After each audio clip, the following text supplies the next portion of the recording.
अज़ीज़ान मोहतरम, दज्जाल के फितने के बारे में हर मुसलमान ने सुना है, लेकिन क्या हमने कभी ये सवाल किया है कि दज्जाल का ज़ाहिरी हुलिया कैसा हो गया? क्या वो बगैर कपड़ों के आएगा?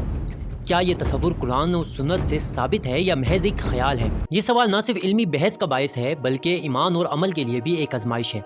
आज की वीडियो में हम इन तमाम नुकात पर गुफ्तगू करेंगे और कुरान और हदीस और इस्लामी तालीमात की रोशनी में इस सवाल का जवाब तलाश करेंगे। तो आइए गौर करें, समझें और अपने अकीदे को मज़ीद मजबूत करें। अज़ीज़ान मोहतरम, इस्लामी तालीमात में दज्जाल का जिक्र कसरत से मिलता है। नबी करीम सल्लल्लाहु अलैहि वसल्लम ने दज्जाल के फितने को क़यामत से पहले का सबसे बड़ा फितना करार दिया है। रसूल खुदा सल्लल्लाहु अलैहि वसल्लम इरशाद फरमाते हैं कि क़यामत से पहले दज्जाल का खुरूज होगा और इसके फितने से बचने के लिए हर मुसलमान को दुआ और इस्तग़फ़ार करना चाहिए।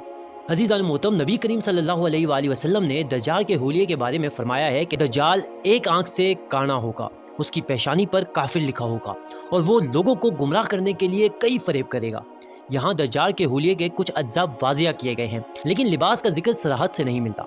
अब अज़ीज़ान मोहतरम, सवाल ये पैदा होता है कि क्या दज्जाल बगैर कपड़ों के आएगा? अज़ीज़ान मोहतरम, सबसे पहले हम जानते हैं कि कुरान मजीद की रोशनी में लिबास की अहमियत क्या है।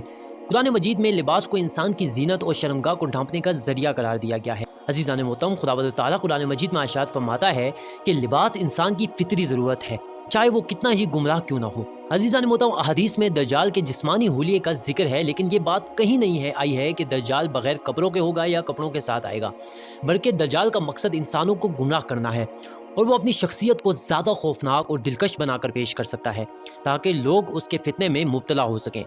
अज़ीज़ान मोहतरम, बाज़ उलमाए कलाम के मुताबिक दज्जाल का बगैर कपड़ों के होना मुमकिन नहीं, क्योंकि ये इंसान की फितरत और हया के खिलाफ है।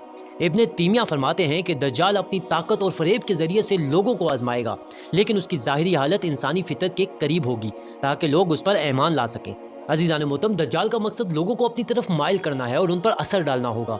अगर वो बगैर कपड़ों के आए तो ये उसके मकसद के खिलाफ होगा, क्योंकि लोग उससे नफरत करेंगे। अब हम बात करेंगे दज्जाल के फितने से बचाव की तदबीर कौन सी हैं। अज़ीज़ान मोहतरम, सूरह कहफ की तिलावत। नबी करीम सल्लल्लाहु अलैहि वसल्लम ने फरमाया है कि जो शख्स सूरह कहफ की इब्तदाई 10 आयात याद करे वो दज्जाल के फितने से महफूज रह सकेगा। अल्लाह ताला की पनाह मांगना। रसूल सल्लल्लाहु अलैहि वसल्लम हर नमाज के बाद ये दुआ करते थे कि अल्लाहुम्मा इन्नी अऊज़ु बिका मिन फितनतिल मसीह दज्जाल। ईमान और इल्म का मजबूत होना। दज्जाल के फितने से बचने के लिए ईमान और इल्म का मजबूत होना ज़रूरी है। कुरान और सुन्नत का मुताला हमें गुमराही से महफूज रख सकता है। अज़ीज़ान मोहतरम, कुरान और हदीस की रोशनी में वाज़िया होता है कि दज्जाल का ज़ाहिरी हुलिया ख़ास होगा, लेकिन बगैर कपड़ों के आने की कोई दलील नहीं मिलती। इस बहस से ज़्यादा अहम बात यह है कि दज्जाल के फितने से कैसे बच सकते हैं। इसके लिए कुरान और सुन्नत पर अमल और अल्लाह ताला की पनाह मांगना ज़रूरी है। दुआ है कि खुदावंद ताला हमें हर फितने से महफूज फरमाए और हमारे ईमान को मजबूत बनाए और दज्जाल के फितने से हमें बचाए। अज़ीज़ान मोहतरम, क्या हम दज्जाल के फितने से बचने के लिए तैयार हैं? क्या हमने कुरान और सुन्नत की रहनुमाई को अपनी ज़िंदगी का हिस्सा बनाया है? ये वक्त है गौर व फिक्र करने का और अपनी आखिरत की तैयारी करने का। अज़ीज़ान मोहतरम, अगर आपको ये वीडियो पसंद आई है तो लाइक करें और सब्सक्राइब करें ताकि हम सब मिल के मज़ीद सवालात पर रोशनी डाल सकें।